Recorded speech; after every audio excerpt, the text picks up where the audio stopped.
മനുഷ്യരാശിയുടെ നന്മയ്ക്ക് വേണ്ടി അനവരതം യത്നിച്ച് ജീവൻ മുക്തനായി തന്നെ ദേഹം ഉപേക്ഷിച്ച ഒരു അവതാര പുരുഷനായിരുന്നു ശ്രീനാരായണ ഗുരുദേവൻ. നിർഭയവും ശാന്തവുമായ ലോകസേവനത്തിന് ആവശ്യമായ ബലവും വീര്യവും തനിക്ക് ആർജിച്ചു തന്ന ഉജ്ജ്വലമായ സത്യാനുഭൂതിയുടെ ആസ്വാദ്യത നിറഞ്ഞ സ്വരൂപ വിവരണങ്ങളാണ് അദ്ദേഹത്തിൻ്റെ എല്ലാ കൃതികളും. ഗുരുദേവ കൃതികൾ അതൊന്ന്, ആ കൃതികൾ അതിൻ്റെ വ്യാഖ്യാനത്തോടുകൂടി, വ്യാഖ്യാനമില്ലാതെ മനസ്സിലാക്കാൻ പറ്റില്ല. അത് അധ്യയനം ചെയ്യുന്നത് കൊണ്ട് തന്നെ പൂർണ്ണ സത്യസാക്ഷാത്കാരം ഒരാൾക്ക് നേടാൻ കഴിയും. ഉപനിഷത്തിൽ പ്രതിപാദിക്കപ്പെട്ടിട്ടുള്ള തത്വങ്ങളെ അതുപോലെ അല്പം പോലും വെള്ളം ചേർക്കാതെയാണ് ഗുരുദേവൻ പച്ച മലയാളത്തിൽ അവതരിപ്പിച്ചിട്ടുള്ളത്. ബോധസ്വരൂപമായ സത്യത്തെ അറിവ് എന്ന പദം കൊണ്ടാണ് ഗുരുദേവൻ പലയിടത്തും നിർദ്ദേശിക്കുന്നത്. എങ്ങനെയാണോ ബാലകൃഷ്ണൻ നായർ സാറിന് ബോധം എന്ന വാക്ക് അത്യന്തം പ്രിയങ്കരമായിരുന്നത്, അതുപോലെ ഗുരുദേവന് ഏറ്റവും പ്രിയങ്കരമായ വാക്ക് അറിവ് എന്ന വാക്കാണ്. ഈ ആത്മോപദേശ ശതകത്തിൻ്റെ ഒന്നാമത്തെ പദ്യം തന്നെ അറിവ് എന്ന വാക്കിൽ ആരംഭിക്കുന്നതാണ്. അറിവിലുമേറി അറിഞ്ഞിടുന്നവൻ തൻ ഉരുവിലുമൊത്തു പുറത്തും ഉജ്ജ്വലിക്കും, കരുവിന് കണ്ണുകൾ അഞ്ചും ഉള്ളടക്കി തെരുതെരെ വീണു വണങ്ങി ഓതിടേണം. ഇതാണ് ഒന്നാമത്തെ പദ്യം ആത്മോപദേശ ശതകത്തിലെ. അപ്പോൾ അറിവ്. ഇനി ഗുരുദേവൻ 15 പദ്യങ്ങളുള്ള ഒരു കൃതി രചിച്ചിട്ടുണ്ട്. അതിൻ്റെ പേര് തന്നെ അറിവ് എന്നാണ്. അത് വായിച്ച ഞാൻ ഗ്യാരണ്ടി വ്യാഖ്യാനമില്ലാതെ ഒന്നും മനസ്സിലാവാൻ പോകുന്നില്ല, ഉറപ്പാണ്. ഞാൻ വായിച്ചു നോക്കിയിട്ടുണ്ട്, ഒന്നും മനസ്സിലാവില്ല. എന്നാൽ അതിൽ ഒരൊറ്റ സംസ്കൃത പദം പോലുമില്ല, എല്ലാം പച്ച മലയാളത്തിലുള്ള പദങ്ങളാണ്. പക്ഷേ അതിലുള്ള അർത്ഥഗാംഭീര്യം എന്ന് പറയുന്നത് നമുക്ക് പിടിച്ചെടുക്കാൻ പറ്റില്ല. വ്യാഖ്യാനം ഉണ്ടെങ്കിലേ ആ അറിവ് എന്ന കൃതിയുടെ അന്തസ്സത്ത നമുക്ക് മനസ്സിലാക്കാൻ കഴിയും. അതിനെ അപേക്ഷിച്ച് ഈ മറ്റ് കൃതികൾ, ആത്മോപദേശ ശതകം ഉൾപ്പെടെയുള്ള മറ്റ് കൃതികൾ താരതമ്യേന എളുപ്പമാണ് എന്നാണ് എനിക്ക് തോന്നിയിട്ടുള്ളത്. അറിവ് 15 പദ്യങ്ങളേ ഉള്ളൂ, ഒന്നും മനസ്സിലാകും. വ്യാഖ്യാനം വായിക്കുമ്പോൾ മനസ്സിലായതുപോലെ തോന്നും. വ്യാഖ്യാനം മാറ്റി വെച്ചിട്ട് ആ പദ്യങ്ങൾ ഒന്നുകൂടെ വായിച്ച് അതിൻ്റെ അർത്ഥത്തെ മനനം ചെയ്യാം എന്ന് വിചാരിച്ചാൽ ഉള്ളിൽ ഒന്നും തോന്നുകയില്ല. അത്ര കണ്ട് ഗഹനമാണ് ആ പദ്യങ്ങളിലെ പ്രതിപാദ്യം. അപ്പോൾ ബോധസ്വരൂപമായ സത്യത്തെ അറിവ് എന്ന പദം കൊണ്ടാണ് ഗുരുദേവൻ പലയിടത്തും നിർദ്ദേശിക്കുന്നത്. അപ്പോൾ ശുദ്ധവും അഖണ്ഡവുമായ അറിവ് സത്യം. സത്യം, അറിവ്, ഉണ്മ എന്നൊക്കെ പറയുന്നത് ബ്രഹ്മത്തെ തന്നെയാണ്. അറിയാൻ അല്ലെങ്കിൽ അനുഭവിക്കാൻ കഴിവുള്ള ഏക വസ്തു ഈ ബ്രഹ്മം മാത്രമാണ്. മറ്റൊന്നിനും അറിയാനോ അനുഭവിക്കാനോ ഉള്ള കഴിവില്ല. നമ്മളൊക്കെ ഞാനുണ്ട് എന്ന് അറിയുന്നവരാണ്, അതുപോലെ അനുഭവിക്കുന്നവരാണ്. പ്രപഞ്ച പദാർത്ഥങ്ങളെയും ഉണ്ട് എന്ന് അനുഭവിക്കുന്നവരാണ്. അതുകൊണ്ട് നമ്മുടെ ഉള്ളിൽ ഞാനായി പ്രകാശിക്കുന്നത് ബോധം അഥവാ ബ്രഹ്മം തന്നെ. ഇതിൽ എന്ത് സംശയം ഉണ്ടാവാനാണ് ഈ കാര്യത്തിൽ? അറിവ് എന്ന് പറഞ്ഞാൽ ബുദ്ധിയിൽ രേഖപ്പെടുത്തപ്പെടുന്ന അറിവ് എന്നല്ല, ബുദ്ധിയെപ്പോലും ഉണ്ട് എന്നറിയാൻ കഴിവുള്ള അറിവ്. അതാണ് ബ്രഹ്മം, അതാണ് ആത്മാവ്, അതാണ് അറിവ്, അതാണ് ബോധം. അതിനെ മറമാറ്റി അനുഭവിക്കണം, അത്രയേ ഉള്ളൂ. ഞാനുണ്ട് എന്ന അറിവ് ഇപ്പം തന്നെ നമ്മൾ ഓരോരുത്തർക്കും ഉണ്ട്. പക്ഷേ അതെന്താണ് എന്നുള്ള കാര്യത്തിലാണ് ഒരു വ്യക്തത ആവശ്യമായിട്ടുള്ളത്. നാമരൂപ സങ്കല്പങ്ങളിൽ പെടുന്ന അറിവ് പ്രപഞ്ചം. ശുദ്ധവും അഖണ്ഡവുമായ അറിവ് സത്യം. നാമരൂപ സങ്കല്പങ്ങളിൽ പെടുന്ന അറിവ് പ്രപഞ്ചം എന്ന് നമുക്ക് വേർതിരിക്കാം. ഇങ്ങനെ സത്യത്തെയും പ്രപഞ്ചത്തെയും വേർതിരിച്ചറിയണം ഒരു വിവേകി. സാമാന്യമായി ഇക്കാര്യം ധരിച്ചുകൊണ്ട് നമുക്ക് ഗുരുദേവകൃതിയായ ആത്മോപദേശ ശതകത്തിലേക്ക് കടന്നു ചെല്ലാം. ആത്മോപദേശ ശതകം ആഴമുറ്റ അനുഭവത്തിൽ പരീക്ഷിച്ച് ബോധ്യപ്പെട്ട് ആവർത്തിച്ചുറപ്പിക്കപ്പെട്ട വേദാന്ത സിദ്ധാന്തങ്ങളുടെ 100 ഉജ്ജ്വല രത്നങ്ങൾ ഭദ്രമായി സൂക്ഷിച്ചിട്ടുള്ള ഒരു ദിവ്യ പേടകമാണ്. ഇതൊരു ചെപ്പാണ്. ഇതിനകത്ത് 100 രത്നങ്ങളാണ് നിറച്ചു വച്ചിരിക്കുന്നത്. ആത്മോപദേശ ശതകം എന്ന കൃതി 100 പദ്യരത്നങ്ങൾ ഉൾക്കൊള്ളുന്ന ഒരു പേടകമോ ചെപ്പോ ആണ്. അമൂല്യമാണ്. അത് വിലമതിക്കാൻ പറ്റാത്തതാണ്.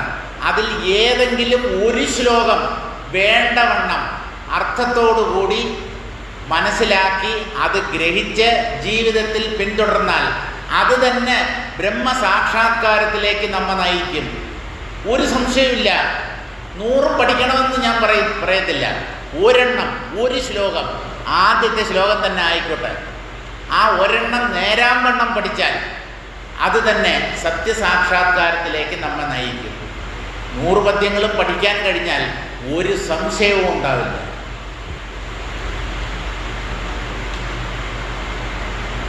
അപ്പോൾ ഈ ഉജ്ജ്വല രത്നങ്ങൾ ഭദ്രമായി സൂക്ഷിച്ചിട്ടുള്ള ആ ദിവ്യ പേടകം തുറന്നൊന്ന് നോക്കാൻ ആരംഭിക്കുമ്പോൾ തന്നെ വിശ്വാതീതമായ അനന്തസത്തയുടെ അനുഭൂതി പകർന്നു തരുന്ന പ്രകാശധാരയിൽ കണ്ണു മഞ്ചി നാം അല്പം നിന്നുപോകാനിടവരും.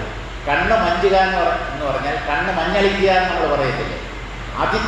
തീക്ഷ്ണമായ പ്രകാശത്തിൽ നമുക്ക് ഒന്നും കാണാൻ പറ്റില്ല. നമ്മുടെ കാഴ്ച ആ പ്രകാശത്തിൽ തടസ്സപ്പെടും. അന്ധകാരത്തിൽ മാത്രമല്ല നമുക്ക് കണ്ണ് കാണാതാവുന്നത്. അത്യുജ്വലമായ സൂര്യന് നേരെ നോക്കാൻ പറ്റുമോ? മധ്യാഹ്ന സൂര്യൻ്റെ നേരെ ഒന്ന് നോക്കൂ, എന്തെങ്കിലും കാണാൻ പറ്റുമോ? കണ്ണ് ചിമ്മിപ്പോവും, കണ്ണ് മഞ്ഞളിക്കും എന്നൊക്കെയാണ് നമ്മൾ മലയാളത്തിൽ പറയുക. വിശേഷിച്ച് ഒന്നും കാണാൻ പറ്റില്ല. കാരണം ആ പ്രകാശത്തെ ഉൾക്കൊള്ളാനുള്ള കഴിവ് നമ്മുടെ കണ്ണുകൾക്കില്ല.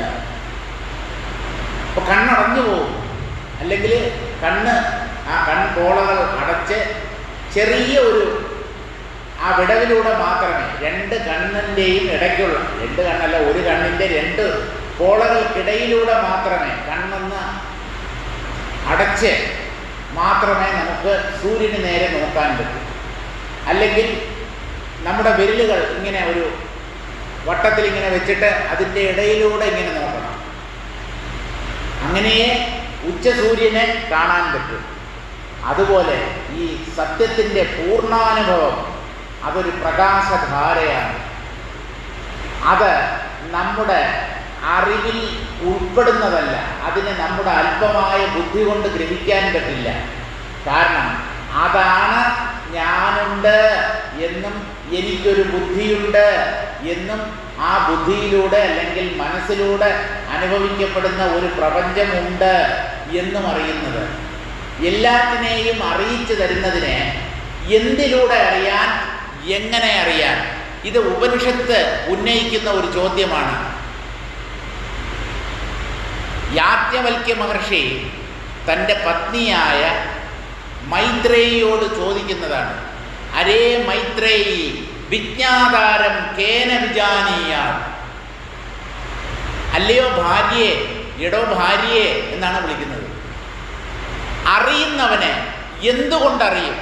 അറിയുന്നവനെ അറിയാനുള്ള ഉപകരണം നമ്മുടെ പക്കലുണ്ടോ? അറിയുന്നവൻ ഉപകരണങ്ങളെ വിനിയോഗിച്ചാണ് പലതിനെയും അറിയുന്നത്. ഈ പ്രപഞ്ചത്തിലുള്ള പലതിനെയും അറിയുന്നത്. ഇങ്ങനെ ഉപകരണങ്ങളിലൂടെ അറിയുന്ന തന്നെ ഏതിലൂടെ അറിയും? ഒന്നിലൂടെ അറിയാനും സാധ്യമല്ല. അത് സ്വയം അറിവായതുകൊണ്ട് അത് തൻ്റെ ഉണ്മയെ സ്വയം അറിയും. അതിനുള്ള സാഹചര്യം ഒരുക്കി കൊടുക്കണം. പലതറിയുന്ന മനസ്സിനെ ഒഴിവാക്കണം, സങ്കല്പങ്ങളെ നിരോധിക്കണം. അപ്പോൾ ബോധം തന്നെ അറിയാൻ ആരംഭിക്കും. ബോധത്തിൻ്റെ അല്ലെങ്കിൽ ഈ ആത്മാവിൻ്റെ ശ്രദ്ധ ബഹിർമുഖമാകുമ്പോഴാണ് പലതിൽ ആ ശ്രദ്ധ ചിതറിപ്പോകുന്നത്.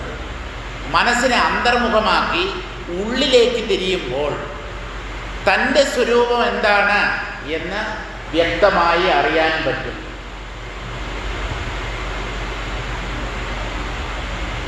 സത്യബോധം എന്ന ശീർഷകമാണ് നമ്മളിനി വായിക്കാൻ പോകുന്നത്.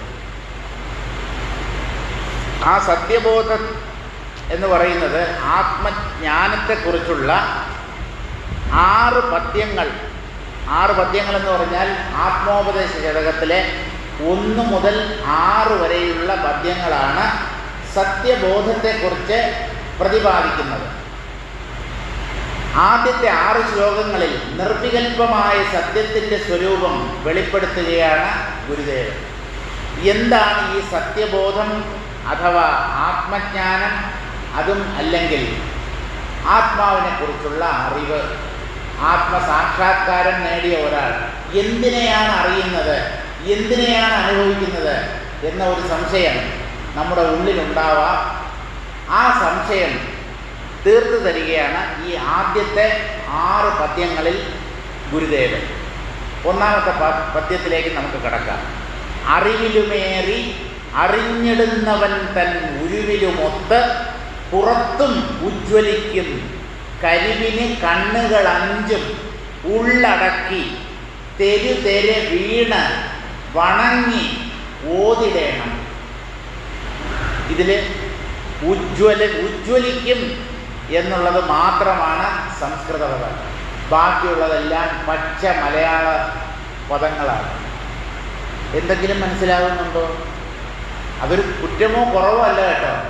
കാരണം ഇതിലടങ്ങിയിരിക്കുന്ന ആശയം എന്ന് പറയുന്നത് അത്ര കണ്ട് ആഴമേറിയതാണ്. അതുകൊണ്ട് ഈ ശ്ലോകത്തിൻ്റെ അർത്ഥം മനസ്സിലായില്ല എന്ന് വെച്ച് നമ്മളാരും മോശക്കാരാവുന്നില്ല. അറിവിലും ഏറി.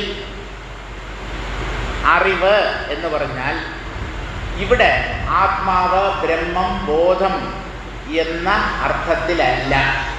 അറിവ് എന്ന വാക്ക് തന്നെ ഗുരുദേവൻ പല ഇടങ്ങളിലും പല അർത്ഥത്തിലുമാണ് പ്രയോഗിക്കുന്നത്. ഇവിടെ അറിവിലും ഏറി എന്നതുകൊണ്ട് ഉദ്ദേശിക്കുന്നത് അവനവൻ ഉണ്ടാകുന്ന നാമരൂപ സങ്കല്പങ്ങളോട് കൂടിയ പദാർത്ഥ ബോധത്തിലും ഏറി, അതിനുമേൽ പദാർത്ഥബോധം, വസ്തുജ്ഞാനം, പ്രപഞ്ച വസ്തുക്കൾ, പ്രപഞ്ച ദൃശ്യങ്ങൾ, അതിനെയൊക്കെ നമ്മൾ അറിയുന്നുണ്ട്. പലതും നമ്മൾ കണ്ടും കേട്ടും രുചിച്ചും മണത്തും സ്പർശിച്ചും ഒക്കെ അറിയുന്നുണ്ട്. അതെല്ലാം ഒരു തരത്തിലുള്ള പ്രപഞ്ചജ്ഞാനമാണ്, അല്ലെങ്കിൽ ഭൗതിക ജ്ഞാനമാണ്. അതെല്ലാം ഒരർത്ഥത്തിൽ അറിവ് തന്നെയാണ്. എന്നാൽ ഈ ആത്മാവ് എന്ന് പറയുന്നത് അങ്ങനെ പുറം ലോകത്തെ നമ്മൾ അറിയുന്നത് പോലെ അറിയാൻ പറ്റുന്ന ഒന്നല്ല. നാമരൂപ സങ്കല്പങ്ങളോട് കൂടിയവയാണ് പദാർത്ഥജ്ഞാനം, പദാർത്ഥജ്ഞാനങ്ങൾ. വെളി വിഷയങ്ങളെക്കുറിച്ച് അല്ലെങ്കിൽ ബാഹ്യപദാർത്ഥങ്ങളെക്കുറിച്ച് നമ്മൾ അറിയുന്നു. പുറമേ ഉള്ളത് എല്ലാം കുറേ രൂപങ്ങളും അവയ്ക്ക് നമ്മൾ നൽകിയിട്ടുള്ള പേരുകളും മാത്രമാണ്. ഇതിനെയാണ് രൂപം, നാമം എന്ന് പറയുന്നത്. രൂപം ആകൃതി, നാമം പേര്. ലോകത്തിലുള്ള എന്ത് വസ്തുക്കളെ വേണമെങ്കിലും നിങ്ങളെടുത്ത് വിശകലനം ചെയ്ത് നോക്കിക്കോളൂ. അതിനൊരു രൂപമുണ്ടാവും, ഒരാകൃതി ഉണ്ടാവും. ചിലതിന് നിറവും ഉണ്ടാവും, ചിലതിന് മണവും ഉണ്ടാവും, ചിലതിന് രുചിയും ഉണ്ടാവും. പക്ഷെ ഒരു കാര്യം ഉറപ്പാണ്, പുറം വിഷയങ്ങൾക്ക് ഒരു രൂപമുണ്ടാവും. ഇതിനോട് ചിലർക്ക് വിയോജിപ്പുണ്ടാവാം. ഉദാഹരണത്തിന്, രൂപമില്ലാത്ത പുറം ലോകത്തുള്ള ഒന്നുണ്ടല്ലോ, ഒന്നല്ല രണ്ടുണ്ട്. വായുവും ആകാശവും. ഇത് രണ്ടിനും രൂപമില്ല, വ്യക്തമായ ആകൃതിയില്ല, അദൃശ്യമാണ് ഇവ രണ്ടും. അഗ്നി, ജലം, ഭൂമി ഇവയെ നമുക്ക് കണ്ണുകൊണ്ട് കണ്ട് മനസ്സിലാക്കാൻ പറ്റും. വായുവിനെ നമുക്ക് കാണാൻ പറ്റില്ല, അതുപോലെ ആകാശം അല്ലെങ്കിൽ ഇടം. ആകാശം എന്ന് പറയുമ്പോൾ നമ്മൾ നിവർന്ന് നോക്കുമ്പോൾ കാണുന്ന നീലാകാശമല്ല, ഇടം, സ്ഥലം, സ്പേസ് എന്നുള്ള അർത്ഥത്തിലാണ് ആകാശം എന്ന വാക്ക് വേദാന്തത്തിൽ പ്രയോഗിക്കപ്പെടുന്നത്. അപ്പോൾ പ്രപഞ്ചജ്ഞാനം, വസ്തുക്കളെക്കുറിച്ചുള്ള അറിവ്, അതിനെ പദാർത്ഥബോധം എന്നാണ് ബാലകൃഷ്ണൻ നായർ സാർ തർജ്ജമ ചെയ്തിരിക്കുന്നത്. അതാണ് അറിവ് എന്ന വാക്കുകൊണ്ട് ഗുരുദേവൻ ഉദ്ദേശിക്കുന്നത്. ആ അറിവിലും ആ പദാർത്ഥബോധത്തിലും ബാഹ്യ വിഷയങ്ങളെക്കുറിച്ചുള്ള അറിവിലും ഏറി എന്ന് പറഞ്ഞാൽ അതിനുമേൽ, അതിനെയും കവച്ചു വെച്ച് അതിനേക്കാളും ഉയർന്ന തലത്തിലിരിക്കുന്ന അറിഞ്ഞിടുന്നവൻ തൻ, ദൃശ്യത്തെക്കാളും മുകളിലാണ് ദ്രഷ്ടാവ് എന്ന് ഞാൻ ആദ്യമേ തന്നെ സൂചിപ്പിച്ചു. ദ്രഷ്ടാവിൻ്റെ മുമ്പിലാണ് ദൃശ്യങ്ങൾ ഉള്ളവയായി അനുഭവപ്പെടുന്നത്. ദൃശ്യങ്ങൾക്ക് സ്വയം താൻ ദൃശ്യമാണ് എന്ന അനുഭവമില്ല. അതുകൊണ്ട് അവയെ ജഡങ്ങൾ എന്നാണ് പറയുന്നത്. ഒരു കല്ലോ മണ്ണോ മരമോ കമ്പോ കട്ടയോ ഒക്കെ ഉണ്ട്, ഒക്കെ നിർജീവ പദാർത്ഥങ്ങളാണ്. ഞാൻ കല്ലാണെന്നോ മണ്ണാണെന്നോ കമ്പാണെന്നോ കട്ടയാണെന്നോ അവ അറിയുന്നില്ല. കാരണം അവയ്ക്ക് ജീവനില്ല, അവയ്ക്ക് അനുഭവം സാധ്യമല്ല. ഇങ്ങനെ തൻ്റെ അസ്തിത്വത്തെയും മറ്റുള്ളവയുടെ അസ്തിത്വത്തെയും അറിയാൻ കഴിയാത്തവയാണ് ജഡങ്ങൾ അഥവാ ജഡപദാർത്ഥങ്ങൾ എന്ന് പറയുന്നത്. അചേതനങ്ങൾ എന്നും അവയ്ക്ക് പേരുണ്ട്.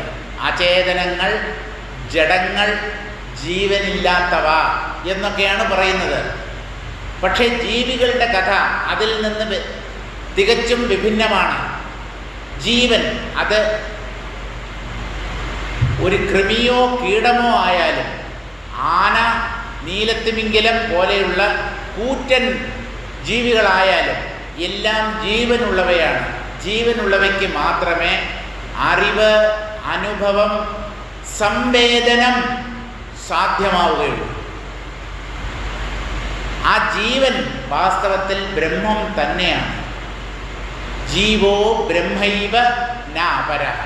പക്ഷേ തന്നെ ജീവനാണെന്ന് അറിയുന്ന അറിവ് അല്പമാണ്, അത് പരിമിതമാണ്. താൻ ബ്രഹ്മമാണ് എന്നുള്ള അറിവാണ് നമുക്ക് ജീവിത ധന്യത നൽകുന്നത്. അപ്പോൾ പദാർത്ഥബോധം, ബാഹ്യവിഷയങ്ങളെക്കുറിച്ചുള്ള അറിവ്, അതിലും വ്യാപിച്ചു നിൽക്കുന്നത് ഈ ആത്മാവ് തന്നെയാണ്. അപ്പം അവിടെ മാത്രമേ ഉള്ളൂ, പുറം വിഷയങ്ങളിൽ മാത്രമേ ഉള്ളൂ? അല്ല. ഏറി, അറിവിലും ഏറി ബാഹ്യവിഷയങ്ങളെക്കുറിച്ചുള്ള അറിവിനെയും കവച്ചു വെച്ച് അതിനു മേലെ അറിഞ്ഞിടുന്നവൻ തൻ ഉരുവിലും. അറിഞ്ഞിടുന്നവനാരാ? ഞാൻ. ഓരോ ശരീരത്തിലും ഓരോ ഞാനുണ്ട്. ആ ഞാനാണ് പ്രപഞ്ചത്തെ അനുഭവിക്കുന്നത് അല്ലെങ്കിൽ അറിയുന്നത്. ആ അറിഞ്ഞിടുന്നവൻ്റെ ഉരുവിലും, ഉരു എന്ന വാക്കിന് ആകൃതി, രൂപം എന്നാണ് അർത്ഥം. നമ്മുടെ രൂപം എന്ന് പറഞ്ഞാൽ ബാഹ്യമായി നമുക്കും മറ്റുള്ളവർക്കും കാണാൻ പറ്റുന്നത് നമ്മുടെ ശരീരത്തെ മാത്രമാണ്. അപ്പോൾ ഇവിടെ ഉരു എന്ന വാക്കിന് ശരീരം, ദേഹം എന്നാണ് അർത്ഥം.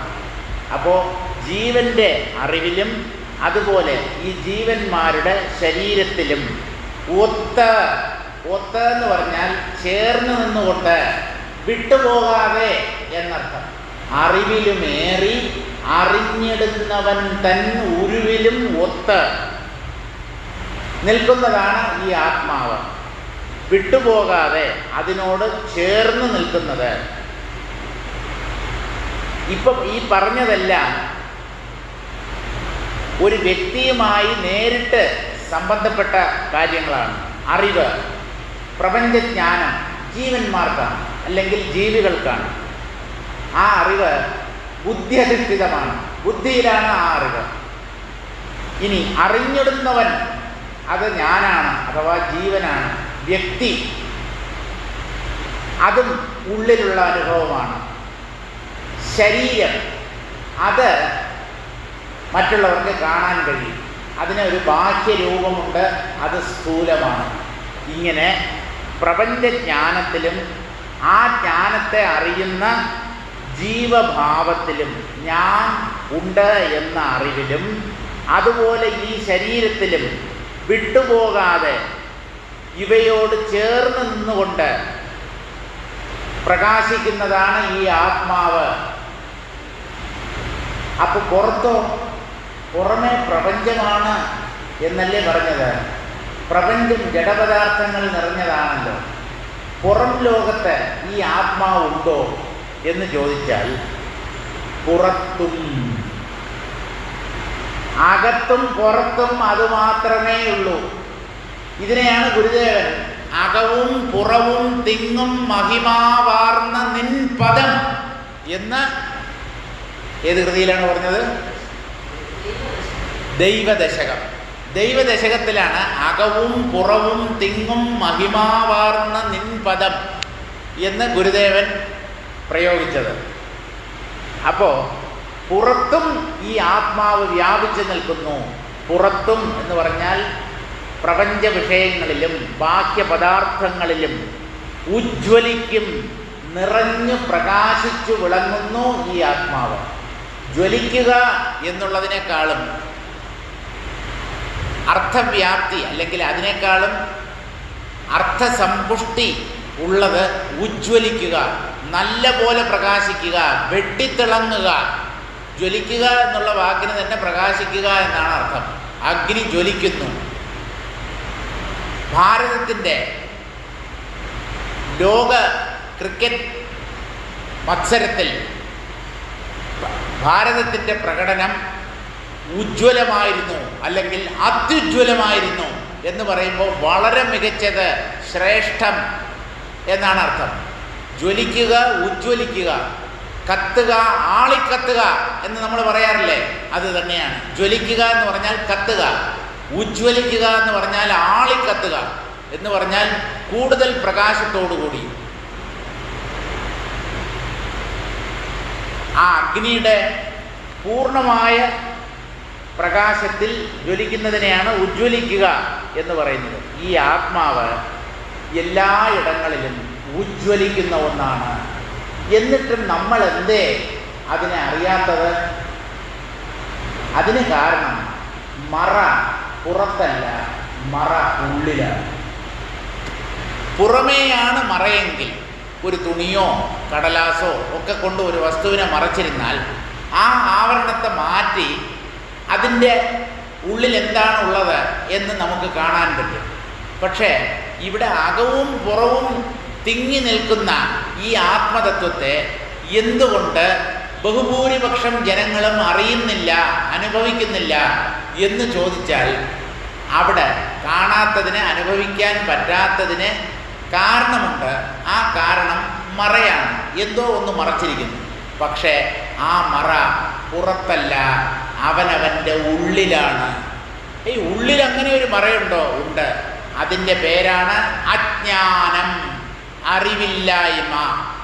അത് സത്യത്തെ അറിയാൻ പറ്റാതാക്കി തീർത്തിരിക്കുന്നു. അജ്ഞാന മറ ജീവൻ്റെ ഉള്ളിലാണ്.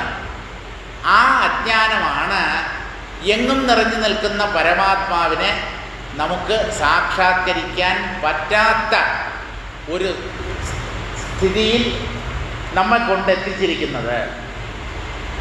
എന്തായാലും ഇത് അകവും പുറവും നിറഞ്ഞു പ്രകാശിച്ചു വിളങ്ങുന്ന ഒന്ന് തന്നെയാണ്. അതിന് ഗുരുദേവൻ പറയുകയാണ്, കരുവിന്, കുരുവല്ല കരു. കരു എന്ന് പറഞ്ഞാൽ ഭ്രൂണം എന്നാണ് അർത്ഥം. അത് തമിഴ് വാക്കാണ് കരു, ഭ്രൂണം. ഈ ഭ്രൂണമാണ് കാലക്രമത്തിൽ വളർന്ന ഒരു പൂർണ്ണ ശിശുവായി മാറുന്നത്. എന്നിട്ടാണ് അത് പുറത്തേക്ക് വരുന്നത്. കരു എന്ന് പറഞ്ഞാൽ സത്ത, സാരം, എസൻസ്, ഒന്നിൻ്റെ അടിസ്ഥാനം അല്ലെങ്കിൽ അതിൻ്റെ എസൻസ്, അത് തന്നെയാണ് അതിനുള്ള വാക്ക്. സാരം, കരു. കരുവായിരിക്കുന്ന ബോധമാണ് അകത്തും പുറത്തും വ്യാപിച്ചു നിൽക്കുന്നത്. കരുവിന്, വസ്തുസ്വരൂപമായ ബോധത്തിന് ഈ ലോകത്തിൽ കഴമ്പായിട്ടുള്ളതേതോ അതാണ് കരു. ആ കരു ആത്മാവല്ലാതെ മറ്റൊന്നും ആകാൻ തരമില്ല. അതുകൊണ്ട് കരു എന്ന വാക്കിന് ബ്രഹ്മം, ആത്മാവ്, സത്യവസ്തു എന്ന് തന്നെയാണ് അർത്ഥം. ആ വസ്തുസ്വരൂപമായ യഥാർത്ഥത്തിൽ ഉള്ള സാരമായ കഴമ്പായ ആത്മതത്വത്തിന്, അല്ലെങ്കിൽ ബോധത്തിന്, അല്ലെങ്കിൽ ജഗതീശ്വരന്, അല്ലെങ്കിൽ പരമാത്മാവിന്, അതുമല്ലെങ്കിൽ ഭഗവാന്, അതുമല്ലെങ്കിൽ താനായി പ്രകാശിക്കുന്ന ആ സത്യവസ്തുവിന് കണ്ണുകൾ 5 ഉള്ളടക്കി. നമുക്ക് 2 കണ്ണുകളല്ലേ ഉള്ളൂ, കണ്ണുകൾ 5 ഉള്ളടക്കി എന്നെന്തുകൊണ്ട് ഗുരുദേവൻ പ്രയോഗിച്ചിരിക്കുന്നു എന്ന് ചോദിച്ചാൽ, കണ്ണ് എന്ന വാക്ക് 5 ഇന്ദ്രിയങ്ങളുടെയും പ്രതിനിധിയാണ്, റെപ്രസെൻറ്റേറ്റീവാണ്. കണ്ണ് കാണാൻ സഹായിക്കുന്ന ഒരു ഇന്ദ്രിയമാണ്. ഇവിടെ കണ്ണുകൾ 5 എന്നതുകൊണ്ട് പഞ്ചേന്ദ്രിയങ്ങളും എന്നാണ് ഗുരുദേവൻ അർത്ഥമാക്കുന്നത്. കാരണം 5 ഇന്ദ്രിയങ്ങളിലൂടെയും നമുക്ക് വ്യത്യസ്തങ്ങളായ 5 അറിവുകളാണ് കിട്ടുന്നത്. കണ്ണ് രൂപത്തെ, നിറത്തെ അറിയിച്ചു തരുന്നു, ആകൃതിയെ അറിയിച്ചു തരുന്നു. ചെവി ശബ്ദത്തെ കേൾപ്പിച്ചു തരികയാണ് ചെയ്യുന്നത്. മൂക്ക് ഗന്ധത്തെ അറിയാൻ സഹായിക്കുന്നു, അതിൽ സുഗന്ധവും ദുർഗന്ധവും ഉണ്ട്. നാവ് രുചിയെ അറിയിച്ചു തരുന്ന ഇന്ദ്രിയമാണ്. ത്വക്ക് സ്പർശത്തെ അറിയിച്ചു തരുന്ന ഇന്ദ്രിയമാണ്.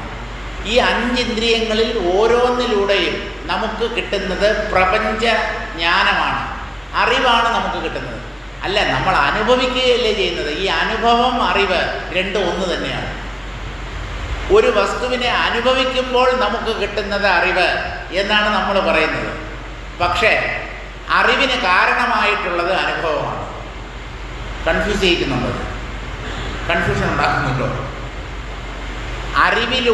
അനുഭവിക്കുന്നതിനെയാണ് നമ്മൾ പിന്നീട് ബുദ്ധിയിൽ ശേഖരിച്ച് അറിവ് എന്ന് പറയുന്നത്. ഇപ്പം ഞാൻ ആദ്യമായി ജീവിതത്തിൽ, ഞാനല്ല ഒരു വ്യക്തി, ജീവിതത്തിൽ ആദ്യമായി ആപ്പിൾ തിന്നുന്നു എന്ന് വിചാരിക്കുക.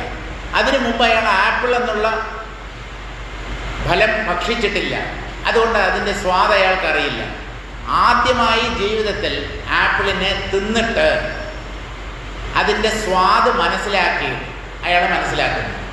അത് ഒരറിവായി അയാളുടെ മസ്തിഷ്കത്തിൽ ശേഖരിക്കപ്പെടുന്നു, സംഭരിക്കപ്പെടുന്നു. പിന്നീട് അയാളോട് ആരെങ്കിലും ചോദിച്ചാൽ, നിങ്ങൾ ആപ്പിൾ തിന്നിട്ടുണ്ടോ, അതിൻ്റെ രുചി എന്താണെന്ന് നിങ്ങൾക്കറിയാമോ എന്ന് ചോദിച്ചാൽ, ഈ ഓർമ്മയിൽ സൂക്ഷിച്ചിരിക്കുന്ന ആ അറിവിനെ അയാൾ സ്വീകരിച്ച്, എനിക്കറിയാം, ഞാൻ ആപ്പിൾ കഴിച്ചിട്ടുണ്ട്, ആപ്പിളിൻ്റെ സ്വാദ് എനിക്കറിയാം എന്നയാൾ പറയും. അപ്പോൾ ആ അറിവ് അനുഭവത്തിലൂടെ അയാൾ നേടിയതാണ്.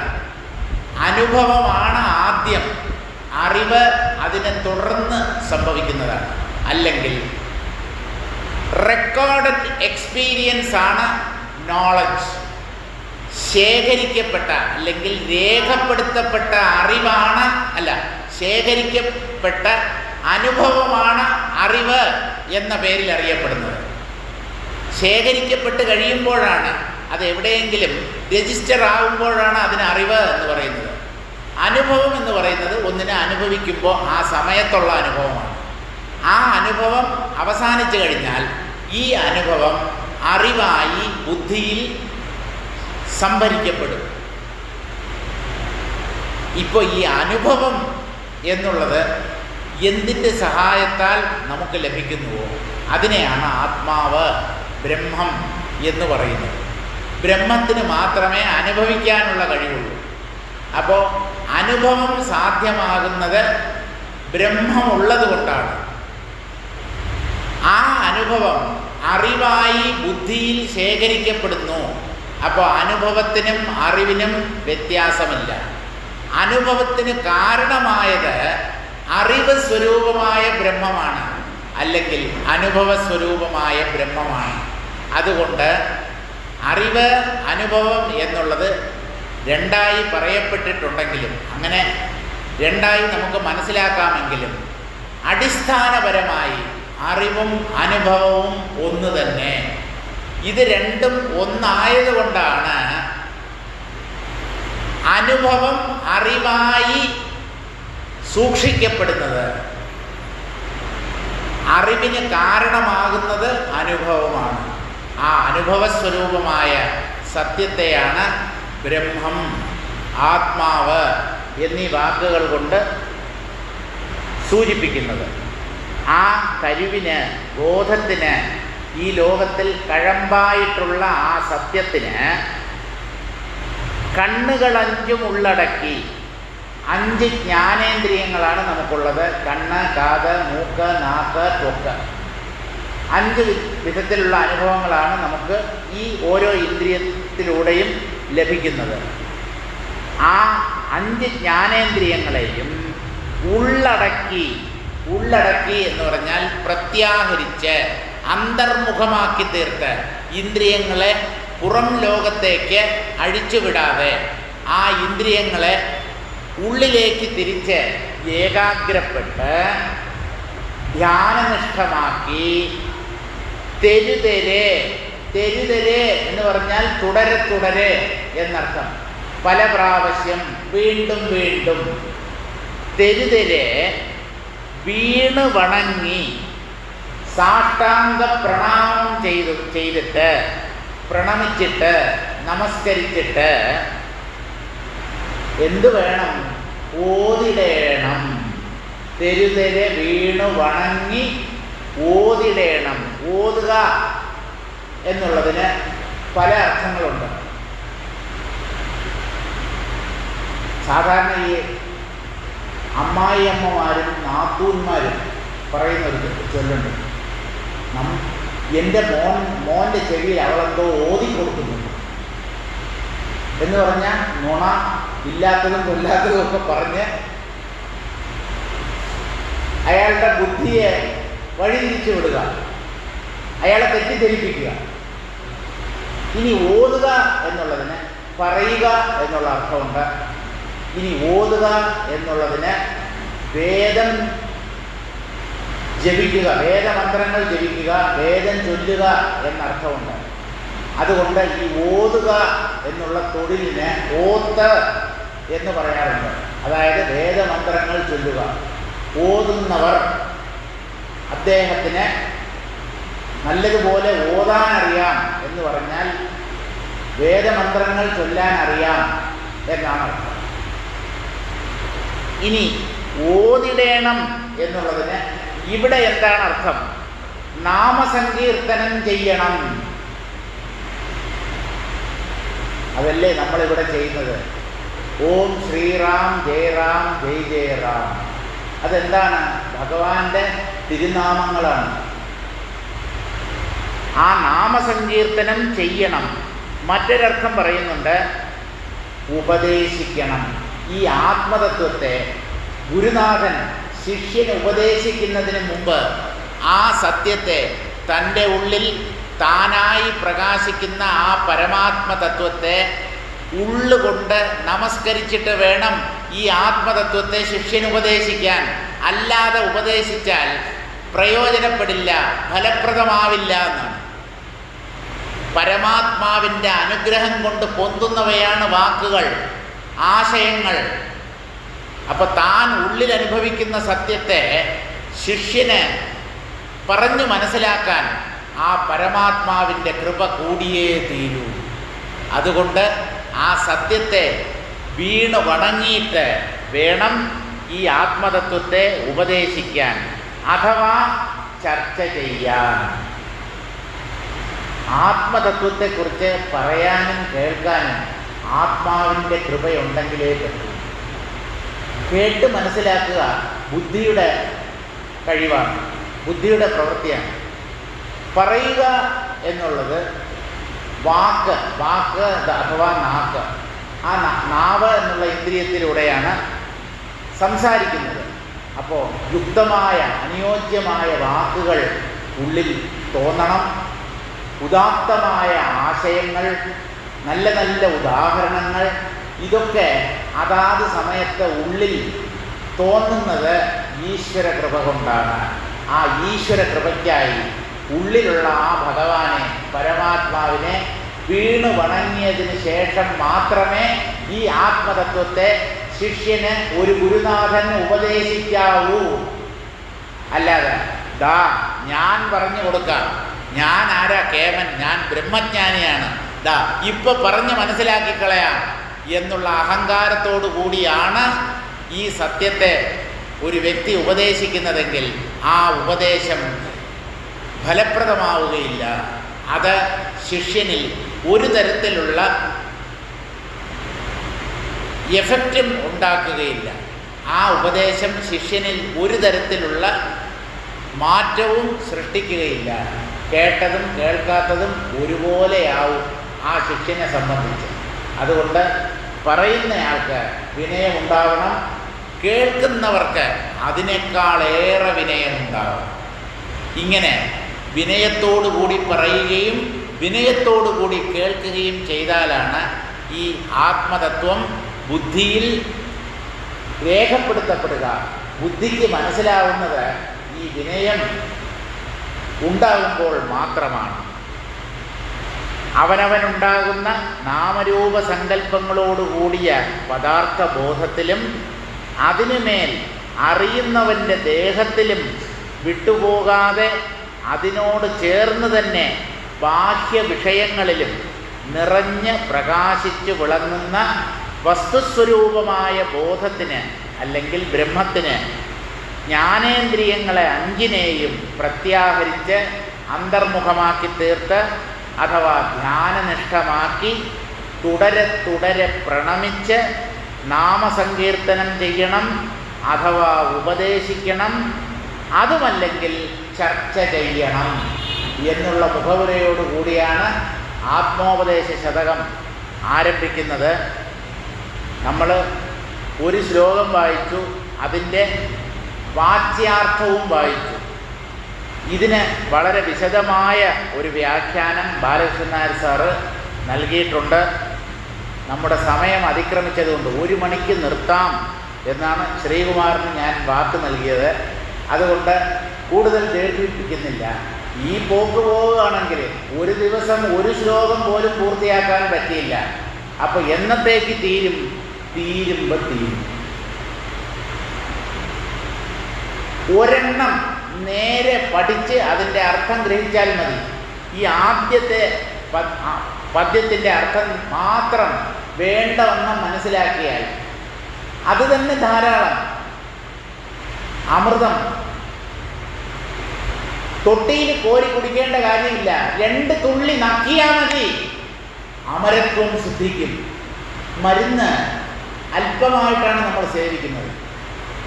ചുമയ്ക്കുള്ള മരുന്നുണ്ടല്ലോ, ബെനാഡ്രിൽ, ഗ്ലൈക്കോഡിൻ, ഇങ്ങനെയുള്ളത് ഒരു ബോട്ടിൽ വാങ്ങിച്ചിട്ട് കുപ്പിയോടുകൂടി അങ്ങോട്ട് വിഴുങ്ങുകയല്ല ചെയ്യുന്നത്. പല നേരങ്ങളായി അല്പാൽപമായി 5 ml, 1 ടീസ്പൂൺ, അങ്ങനെ 2-3 ദിവസമായി അല്ലെങ്കിൽ ഒരാഴ്ച കാലം കൊണ്ടാണ് നമ്മൾ അത് കഴിക്കുന്നത്. അപ്പോൾ മരുന്നായാലും അല്പം മതി. ഇനി വേറൊരു ചൊല്ലുണ്ട്, നഞ്ചെന്തിന് നാനാഴി. വിഷം കുപ്പിക്കണക്കിന് ലിറ്റർ കണക്കിന് കുടിക്കേണ്ട കാര്യമില്ല. ഒരല്പം വിഷം അകത്ത് ചെന്നാൽ മനുഷ്യൻ്റെ കഥ കഴിയും. അതുപോലെ ജ്ഞാനവും ഒരല്പം ഉള്ളിലേക്ക് ചെന്നാൽ അത് തന്നെ നമ്മുടെ ജീവിതത്തെ ധന്യധന്യമാക്കി തീർക്കും.